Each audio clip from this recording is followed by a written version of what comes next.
नमस्कार, डीआरडीओ के special technical batch में आप सभी का स्वागत है। आज से हम लोग डीआरडीओ के स्पेशल टेक्निकल बैच का आगाज़ करने जा रहे हैं, जहां आपको प्रत्येक चैप्टर वाइज इलेक्ट्रीशियन थ्योरी से पढ़ाया जाएगा और उसके उपरांत उससे संबंधित ऑब्जेक्टिव कराया जाएगा। अगर आप हमारे चैप्टर से कंप्लीटेड पढ़ते हैं तो ये मेरा विश्वास है और गारंटी आपको देते हैं कि आपको चैप्टर कंप्लीट करने के बाद जब हम ऑब्जेक्टिव कराएंगे तो 90% आपका ऑब्जेक्टिव कवर हो चुका रहेगा। 10% जो रहेगा वो भी ऑब्जेक्टिव कराते समय क्लियर हो जाएगा। तो अगर अभी तक हमारे चैनल को सब्सक्राइब नहीं किए हैं तो जल्द से जल्द चैनल से जुड़े और अपनी तैयारी को मजबूत करें।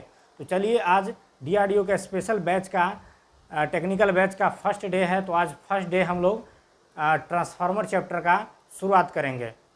तो चलते हैं, आपको ट्रांसफार्मर चैप्टर का पीपीटी के माध्यम से समझाने का कोशिश करते हैं।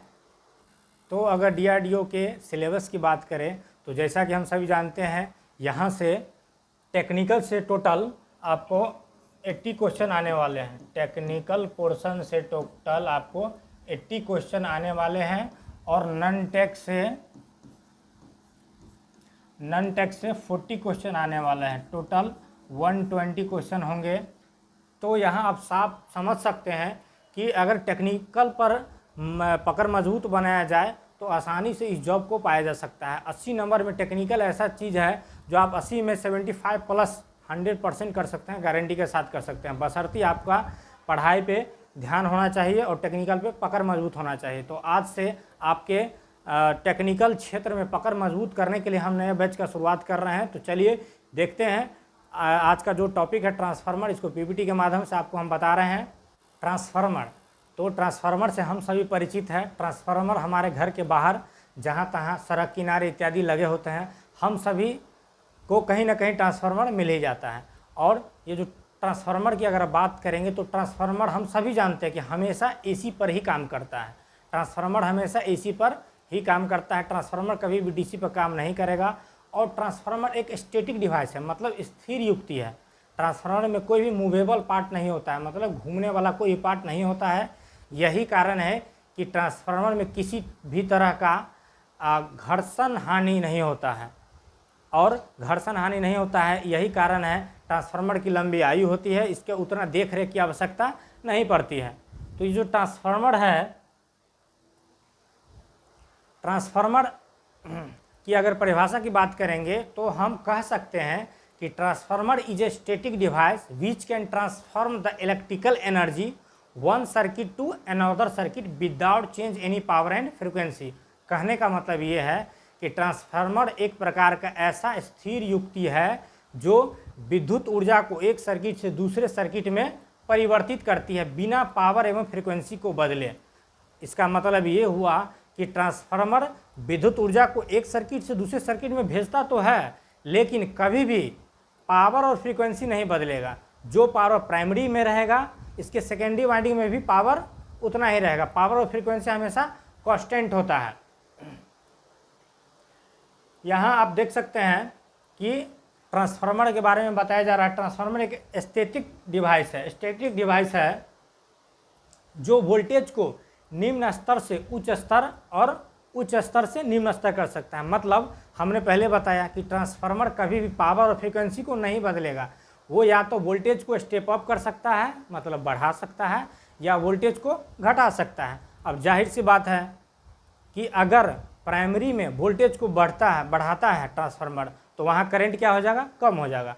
और अगर सेकेंडरी में करंट का मान अधिक होता है तो वोल्टेज वहाँ क्या हो जाएगा, कम हो जाएगा। ऐसा इसीलिए हुआ क्योंकि यहाँ पे पावर कांस्टेंट होता है। और पावर बराबर क्या होता है, हम सभी फार्मूला जानते हैं कि पावर बराबर वोल्टेज इंटू करंट होता है। हम सभी क्या जानते हैं, पावर बराबर वोल्टेज इंटू करंट होता है। तो अगर वोल्टेज का मान बढ़ेगा, क्योंकि पावर कांस्टेंट रखना है, पावर अगर 1000 वाट हमको रखना है, हमेशा 1000 वाट, तो वोल्टेज अगर हम यहाँ पे लेते हैं 200 वोल्ट, तो करंट कितना हो जाएगा, 5 एम्पियर हो जाएगा। करंट कितना हो जाएगा, 5 एम्पियर हो जाएगा। यहीं पर अगर हम वोल्टेज को डबल कर दिए, 400 कर दिए, तो क्या हो जाएगा, पावर कांस्टेंट रखना है तो करंट क्या हो जाएगा, 2.5 एम्पियर हो जाएगा। तो क्या हो रहा है, अगर वोल्टेज बढ़ रहा है तो करंट घट रहा है, अगर करंट वोल्टेज कम हो रहा है तो करंट बढ़ रहा है। तो ट्रांसफार्मर कभी भी वोल्टेज को स्टेप अप या स्टेप डाउन करता है, इसके अलावा ट्रांसफार्मर का कोई काम नहीं है। समझ में आ गया। नेक्स्ट है, कह रहा है कि ट्रांसफार्मर हमेशा एसी पर ही कार्य करता है। ट्रांसफार्मर हमेशा एसी पर ही कार्य करता है, डीसी पर नहीं करता है। अगर ट्रांसफार्मर में डीसी सप्लाई दिया जाए तो ट्रांसफार्मर की वाइंडिंग जल जाएगी। ऐसा इसलिए होगा क्योंकि ट्रांसफार्मर जिस सिद्धांत पर काम करता है उस सिद्धांत को समझने की ज़रूरत है। तो पहले हम आपको उस सिद्धांत को समझाने से पहले आपको दो चीज़ समझना आवश्यक है, और वो दो चीज़ है म्यूचुअल इंडक्शन क्या होता है और सेल्फ इंडक्शन क्या होता है। पहले वो समझ लेते हैं, फिर ट्रांसफार्मर का सिद्धांत हम लोग देखेंगे तो आसानी से समझ सकते हैं।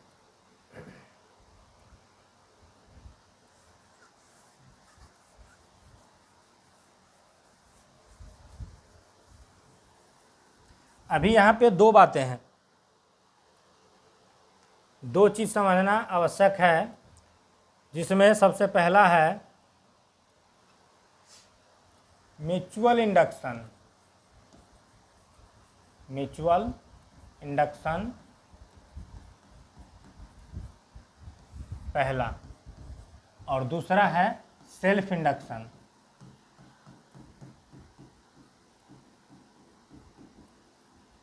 म्यूचुअल इंडक्शन और सेल्फ इंडक्शन। म्यूचुअल इंडक्शन को हिंदी में अन्योन्य प्रेरण कहते हैं और सेल्फ इंडक्शन को हिंदी में स्व प्रेरण भी कहा जाता है। ठीक है, इस दोनों को समझना होगा तभी हम ट्रांसफार्मर के कार्य सिद्धांत को समझ सकते हैं। इस दोनों को समझने से पहले आपको म्यूचुअल इंडक्शन समझाते हैं। म्यूचुअल इंडक्शन का मतलब ये हुआ कि यदि किसी वाइंडिंग में, तो कभी भी जो वाइंडिंग होगा कहाँ होगा, कोर में होगा। तो मान लिया ये हमारा कोर है, कोर कभी भी सॉफ्ट आयरन का होता है। ट्रांसफार्मर का जो कोर होता है वो सॉफ्ट आयरन का होता है, और कोर में जो हम कॉइल लपेटते हैं ये हमारा सॉफ्ट आयरन है, इसके ऊपर कॉइलिंग किया गया है। ठीक है, तो क्या होगा, यहाँ पे जैसे ही एसी सप्लाई हम अप्लाई करेंगे, किसी कॉइल में जैसे ही एसी सप्लाई दिया जाता है तो उस कॉइल के चारों ओर क्या होता है, इस कॉइल के चारों ओर क्या होगा,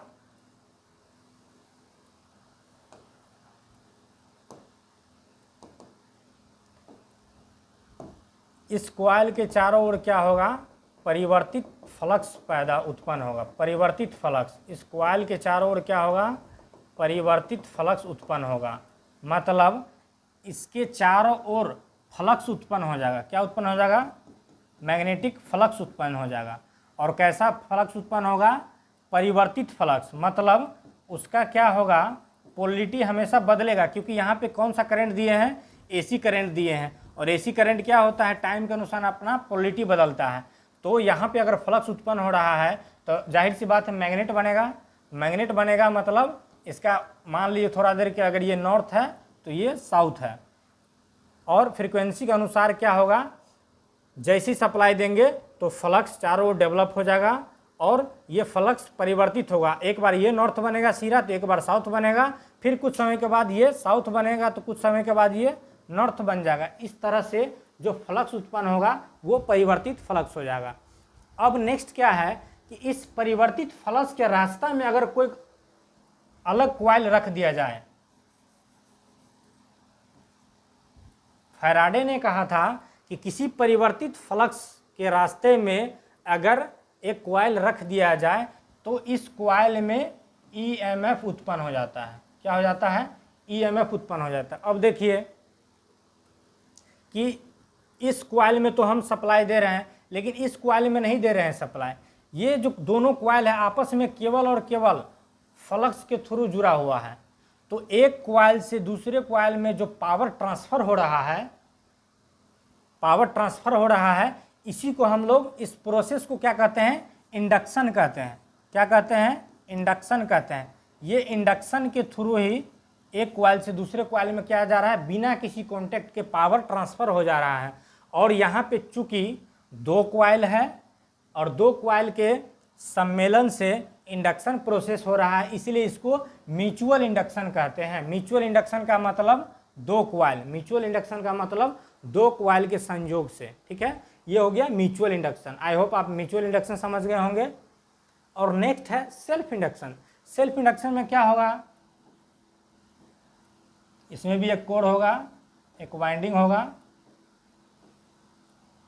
तो यहाँ पे क्या होगा कि जैसे ही इसमें एसी सप्लाई जब हम देते हैं तो इसके चारों ओर भी क्या होगा, फ्लक्स दौड़ना शुरू कर जाएगा, फ्लक्स डेवलप होगा। अब क्या होता है, इसके रास्ते में अगर कोई कॉइल नहीं है, मतलब ये केवल सिंगल कॉइल ही है, तब क्या करेगा कि ये यहाँ जब हम एसी सप्लाई देते हैं तो इसमें से जो बहने वाली करंट है, इसमें से जो बहने वाली करंट है, इस करंट के कारण क्या हुआ, फ्लक्स उत्पन्न होगा, फ्लक्स उत्पन्न हुआ। अब यही फ्लक्स जो बहने वाली करंट के कारण फ्लक्स जो उत्पन्न हुआ है, इस फ्लक्स के रास्ता में, ये जो फ्लक्स है करंट के रास्ता में क्या करेगा, बाधा उत्पन्न करने लगता है। लेंज के नियम के अकॉर्डिंग, लेंज ने क्या कहा था कि इलेक्ट्रिकल सर्किट में कहीं भी अगर ईएमएफ उत्पन्न होता है तो हमेशा उस कारण का विरोध करेगा जिस कारण से वो उत्पन्न होता है। तो यहाँ पे फ्लक्स क्यों उत्पन्न हो रहा है, क्योंकि इस कॉइल में करंट गुजर रहा है। तो लेंज के नियम के अनुसार क्या होगा कि ये फ्लक्स के कारण यहाँ इसमें से बहने वाली करंट के कारण ये फ्लक्स उत्पन्न हुआ है, तो ये फ्लक्स इस करंट के रास्ता में क्या करेगा, बाधा उत्पन्न करने लगता है। मतलब अपने ही कॉइल में से बहने वाली करंट के रास्ता में ये फ्लक्स बाधा उत्पन्न करने लगता है। इसी को सेल्फ इंडक्शन कहते हैं, ठीक है, इसी को क्या कहते हैं, सेल्फ इंडक्शन कहते हैं। आई होप म्यूचुअल इंडक्शन और सेल्फ इंडक्शन में आप अंतर समझ गए होंगे। तो जो हमारा ट्रांसफार्मर होता है ये म्यूचुअल इंडक्शन के सिद्धांत पे कार्य करता है। और म्यूचुअल इंडक्शन अभी हम लोग समझ चुके हैं कि म्यूचुअल इंडक्शन में क्या होगा, दो कॉइल होता है। म्यूचुअल इंडक्शन में क्या होगा, दो कॉइल होगा, ठीक है, पहला कॉइल और दूसरा कॉइल। पहला कॉइल में हम सप्लाई देंगे, दूसरा कॉइल में ऑटोमेटिक ईएमएफ चला आएगा म्यूचुअल इंडक्शन के थ्रू, ठीक है। तो इसके बीच ये क्या लगाया गया है, कोर लगाया गया है। इसके बारे में हम आगे देखते हैं, उससे पहले आते हैं यहाँ।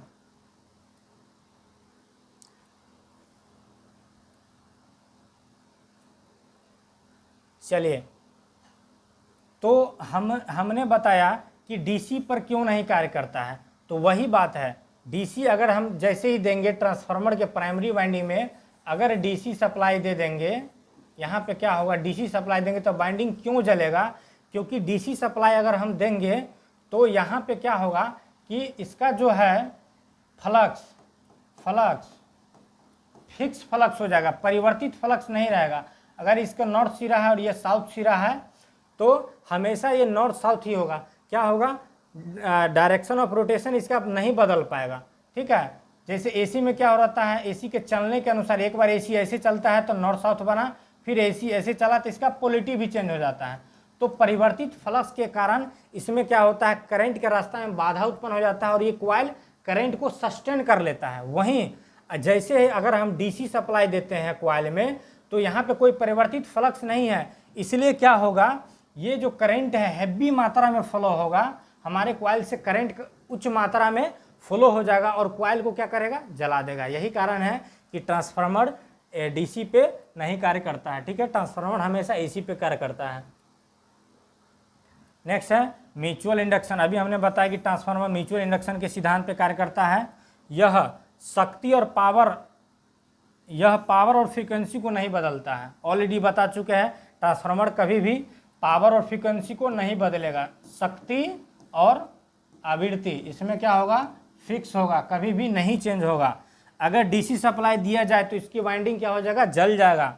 ट्रांसफार्मर की दक्षता 95 बताया कि ट्रांसफार्मर की दक्षता उच्च क्यों होती है, क्योंकि इसमें कोई मूवेबल पार्ट नहीं होता है, स्थिर युक्ति है, इसीलिए इसकी दक्षता क्या होती है, उच्च होती है, ठीक है। नेक्स्ट है ट्रांसफार्मर की रेटिंग। ट्रांसफार्मर की रेटिंग हमेशा VA KVA और MVA में होती है। मोटर वगैरह का क्या होता है, HP में होता है और किलोवाट में होता है, लेकिन ट्रांसफार्मर की रेटिंग को KVA में रखा जाता है। क्यों, क्योंकि इसका जो लोड है, इसका जो पावर फैक्टर होता है ट्रांसफार्मर का, ये लोड पर डिपेंड करता है। ट्रांसफार्मर का पावर फैक्टर क्या चीज़ पर डिपेंड करता है, लोड पर डिपेंड करता है। मतलब ट्रांसफार्मर से जो सप्लाई घर में जा रहा है उस सप्लाई से यूजर क्या चलाएगा ये तो ट्रांसफार्मर को पता नहीं है। हो सकता है मोटर चलाए तो इंडक्टिव लोड होगा, हो सकता है कोई और इक्विपमेंट यूज करे रेजिस्टिव लोड ले, हो सकता है कैपेसिटिव लोड ले, क्योंकि इसका लोड फिक्स नहीं होता है, पावर फैक्टर फिक्स नहीं होता है। लोड का मतलब पावर फैक्टर, क्योंकि पावर फैक्टर लोड पर डिपेंड करता है। तो पावर फैक्टर इसका लैगिंग भी हो सकता है, लीडिंग भी हो सकता है, इसलिए इसको नगण्य करके ट्रांसफार्मर की रेटिंग को केवीए में रखा जाता है और बड़े बड़े ट्रांसफार्मर की रेटिंग को एमवीए में रखा जाता है। ये बहुत ही वीवीआई चीज़ है। ट्रांसफार्मर के भाग, पार्ट्स ऑफ ए ट्रांसफार्मर। तो ट्रांसफार्मर में मुख्य रूप से ऐसे तो 4-5 भाग होता है, जैसे कंजर्वेटर हो गया, बकोल्ज रिले हो गया, उसके बाद डायफ्राम हो गया, प्रेशर रिलीज वाल्व हो गया, मेन टैंक हो गया, HV binding, LV binding, laminated core, conservator, ये सब हो गया। लेकिन आज इम्पोर्टेंट जो है पार्ट्स, इतना के बारे में हम पढ़ेंगे जहां से आपको मैक्सिमम क्वेश्चन आने की संभावना होती है। पहला है लैमिनेटेड कोर, ट्रांसफार्मर का जो कोर होता है लैमिनेटेड कोर होता है। दूसरा है बाइंडिंग, फिर एक conservator, Buchholz relay, breather, explosion vent, cooling tube, tap changer, फिर है इंसुलेटिंग मटेरियल और ट्रांसफार्मर वायल। तो चलिए देखते हैं बारी बारी से कि ट्रांसफार्मर का जो पार्ट है किस चीज़ से मिलके बना होता है, किस पार्ट का क्या फंक्शन है।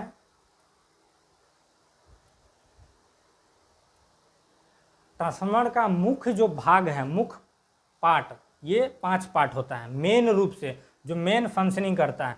पहला है कंजर्वेटर जो ट्रांसफार्मर के ऊपर होता है, उससे लगा होता है ब्रीदर।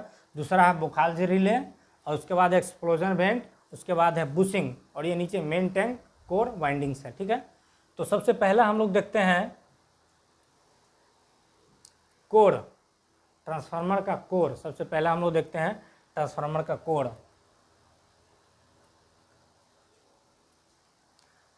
तो ट्रांसफार्मर का जो कोर होता है यह सिलिकॉन स्टील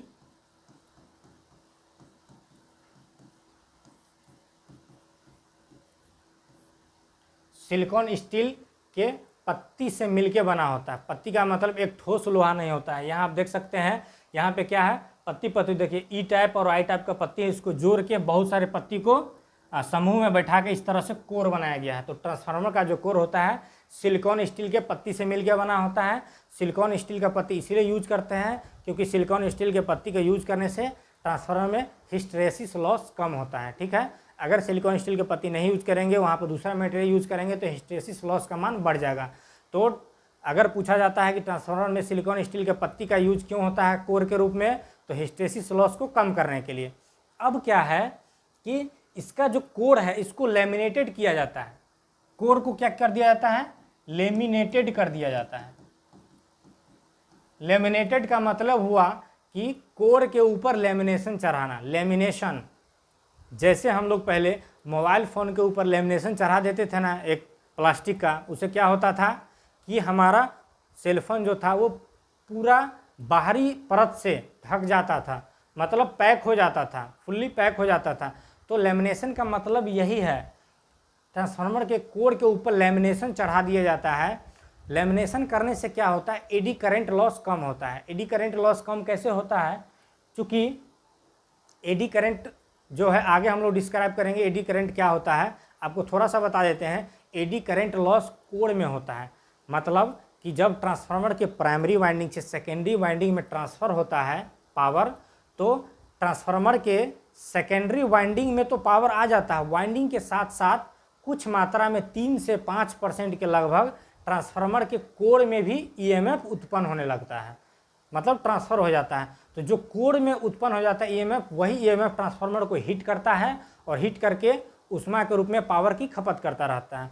तो अगर मान लीजिए कि ये मोटा है, मतलब पूरा कोर अगर ठोस लेते हैं तो इसमें क्या होगा, जो एडी करंट उत्पन्न होगा ये अधिक मात्रा में उत्पन्न होगा। अगर मान लीजिए कि यहाँ पे 0.5 एम्पियर अगर हम ठोस कोर लिए तो 0.5 एम्पियर एडी करंट के रूप में आ गया, हमारा पावर उतना लॉस हो गया।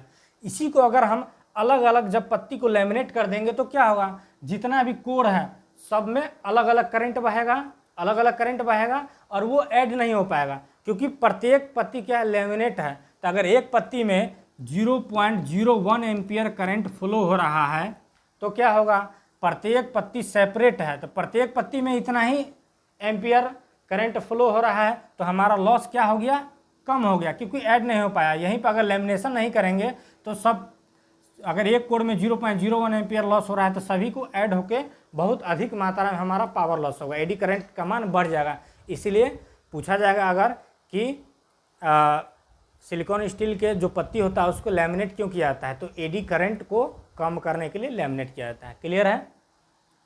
नेक्स्ट आते हैं, कह रहा है कोर का काम क्या है, तो कोर का काम है फ्लक्स को चलने के लिए रास्ता प्रदान करना, फ्लक्स को चलने के लिए रास्ता प्रदान करना। ये मान लीजिए ट्रांसफार्मर है, ठीक है, इसमें दोनों वाइंडिंग है, तो ये बीच में जो कोर है इसका काम है कि यहाँ जब हम सप्लाई देंगे तो जो फ्लक्स उत्पन्न होगा, इसीलिए कोर सहायता के लिए डाल दिया जाता है कि फ्लक्स कहाँ हमारा चले, कोर में बहेगा और आसानी से सेकेंडरी वाइंडिंग में पहुँच जाए। तो फ्लक्स का काम क्या है, कोर का काम क्या है, फ्लक्स को चलने के लिए आसान रास्ता देना, ठीक है। और सिलिकॉन स्टील का जो पत्ती यूज होता है, इसका गुण है, इसका जो है मैग्नेटाइजिंग चुंबकशीलता उच्च होती है, ठीक है, इसीलिए भी सिलिकॉन स्टील का यूज होता है। ऑलरेडी हम बता चुके हैं कि यह परतदार सिलिकॉन स्टील के पत्ती से मिलकर बना होता है। नेक्स्ट है, इसकी चुंबकशीलता उच्च होती है, मतलब वही है जो सिलिकॉन स्टील का पत्ती होता है उसकी चुंबकशीलता क्या होता है, उच्च होता है। चुंबकशीलता उच्च जब रहेगा तो क्या होगा, आसानी से ईएमएफ मतलब फ्लक्स को चलने के लिए आसान हो जाएगा, ठीक है। इसके लेमिनेशन की जो मोटाई, मतलब जो कोर होता है ट्रांसफार्मर का, जो लेमिनेशन किया जाता है उसके लेमिनेशन की मोटाई 0.25 mm से लेके 0.5 mm तक होता है। ये बहुत ही वीवीआई क्वेश्चन है, ठीक है। ट्रांसफार्मर के कोर के लेमिनेशन की मोटाई कितना होता है, 0.25 या 35 भी बोलते हैं, 0.35 mm से लेके 0.5 mm तक होता है ट्रांसफार्मर के कोर के लेमिनेशन की मोटाई। क्लियर है। नेक्स्ट आते हैं वाइंडिंग। नेक्स्ट है वाइंडिंग।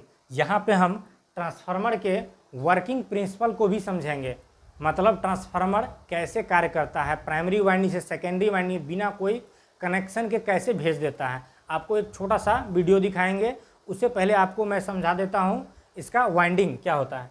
तो ट्रांसफार्मर में जो वाइंडिंग होता है, दो तरह का वाइंडिंग होता है, आप देख सकते हैं। पहला वाइंडिंग कौन सा है, प्राइमरी वाइंडिंग, ऑलरेडी हम लोग जानते हैं, और दूसरा क्या है, सेकेंडरी वाइंडिंग। तो ट्रांसफार्मर के जिस वाइंडिंग को सप्लाई से जोड़ेंगे, मतलब इनपुट कराते हैं, सप्लाई जोड़ने का मतलब इनपुट, ट्रांसफार्मर के जिस वाइंडिंग में सप्लाई देते हैं, इनपुट देते हैं, उस वाइंडिंग को प्राइमरी वाइंडिंग कहते हैं। समझ में आ गया, प्राइमरी वाइंडिंग कहते हैं। ट्रांसफार्मर के जिस वाइंडिंग को सप्लाई से जोड़ेंगे या इनपुट देंगे उसको प्राइमरी वाइंडिंग कहते हैं, और ट्रांसफार्मर के जिस वाइंडिंग को लोड से जोड़ेंगे या जिससे आउटपुट लेंगे, इस वाइंडिंग को सेकेंडरी वाइंडिंग कहते हैं, ठीक है। तो ट्रांसफार्मर का वाइंडिंग दो तरह का होता है, पहला एचवी वाइंडिंग और एलवी। एचवी और एलवी ट्रांसफार्मर में दो तरह का वाइंडिंग होता है, ठीक है। किसी भी ट्रांसफार्मर के वाइंडिंग को प्राइमरी अथवा सेकेंडरी कहने से पहले एचवी या एलवी समझना चाहिए, ठीक है, क्योंकि ट्रांसफार्मर को डायरेक्ट हम प्राइमरी स्टेप अप या स्टेप डाउन नहीं कर सकते हैं। अभी यहाँ पे क्या है कि दिख रहा है हमको कि इसमें नंबर ऑफ टर्न अधिक है और सेकेंडरी में कम है, तो स्टेप डाउन ट्रांसफार्मर बोल सकते हैं। लेकिन यहाँ पे क्या है, पहले हमको डिफाइन करना एचवी और एलवी कौन है। तो एचवी वाइंडिंग का मतलब हो गया हाई वोल्टेज वाइंडिंग और एलवी का मतलब हो गया लो वोल्टेज वाइंडिंग। तो जिसमें नंबर ऑफ टर्न रहेगा, नंबर ऑफ टर्न अधिक रहेगा, उसको हाई वोल्टेज वाइंडिंग कहते हैं। आप यहाँ देख सकते हैं इसमें नंबर ऑफ टर्न अधिक है इसकी अपेक्षा, तो ये क्या हो गया, हाई वोल्टेज वाइंडिंग हो गया। और ये जो है जिसमें नंबर ऑफ टर्न कम है, इसको लो वोल्टेज वाइंडिंग कहते हैं, ठीक है। अब डिपेंड करता है कि इसको हम यूज कैसे करते हैं, स्टेप अप की तरह यूज करते हैं कि स्टेप डाउन की तरह। अगर मान लो कि इधर कम टर्न है, इधर अधिक है, तो इधर हम सप्लाई दे देंगे तो इधर क्या करेगा, वोल्टेज को बढ़ा देगा तो स्टेप अप कहलाएगा। अगर हम इधर सप्लाई देते हैं और इधर कम कर रहा है तो ये स्टेप डाउन की तरह कार्य करेगा। स्टेप अप अथवा स्टेप डाउन की तरह कार्य कर सकता है। तो उस बात को समझने से पहले हमको डिफाइन क्या करना चाहिए, हाई वोल्टेज वाइंडिंग कौन है और लो वोल्टेज वाइंडिंग कौन है। एक बात यहाँ पे और ध्यान देने वाली है कि जो लो वोल्टेज वाइंडिंग होती है, लो वोल्टेज जो वाइंडिंग होता है ये मोटी तार का होता है, मोटी तार की होती है, ठीक है। और high voltage winding low voltage winding मोटी तार का रहेगा और हाई वोल्टेज वाइंडिंग क्या रहेगा, पतला तार का। तो जो मोटा तार का रहेगा वो कम लपेट रहेगा और लो वोल्टेज वाइंडिंग कोर के पास डाला जाता है, ठीक है। ये तो सिंगल कोर ट्रांसफार्मर है, इसीलिए इसमें अलग अलग वाइंडिंग है। आगे हम पढ़ेंगे कि जब एक ही कोर पर दो वाइंडिंग डालना हो तो वहाँ पे कोर के पास कौन सा वाइंडिंग रखा जाता है। अक्सर एग्जाम में पूछा जाता है कि कोर के पास कौन सा वाइंडिंग किया जाता है, तो कोर के पास लो वोल्टेज वाइंडिंग किया जाता है जो कि मोटे तार का होता है और उसके ऊपर फिर हाई वोल्टेज वाइंडिंग किया जाता है जो कि पतले तार का होता है। क्लियर है। अभी हम समझते हैं नेक्स्ट कि ट्रांसफार्मर आखिर जब इसके प्राइमरी वाइंडिंग में करंट देते हैं, ऑलरेडी बता चुके हैं कि प्राइमरी में जैसे ही सप्लाई देते हैं तो इसके चारों ओर क्या होगा, फ्लक्स चलेगा। तो ये फ्लक्स को चलने के लिए यहाँ पे कोर लगाया गया है, तो फ्लक्स क्या होगा, कोर में बहेगा और इस कोर से बह के वापस अपने रास्ता पे आएगा और इस कोर के बीच यहाँ पे क्या है, सेकेंडरी वाइंडिंग ऑलरेडी डाला हुआ है। तो ये क्या करेगा, ऑलरेडी यहाँ से ईएमएफ उत्पन्न कर देगा। तो आखिर कैसे प्राइमरी से सेकेंडरी में बिना किसी कनेक्शन के ये केवल मैग्नेटिकली जुड़ा हुआ है, मैग्नेटिकली रूप से दोनों वाइंडिंग जुड़ा हुआ फ्लक्स के साथ, बीच में क्या चल रहा है, फ्लक्स चल रहा है। तो आखिर जो हमारा एनर्जी है, पावर, विद्युत ऊर्जा प्राइमरी से सेकेंडरी में कैसे ट्रांसफ़र हो जाता है, ठीक है। इसको समझने के लिए एक छोटा सा वीडियो आपको दिखाते हैं। स्टॉप।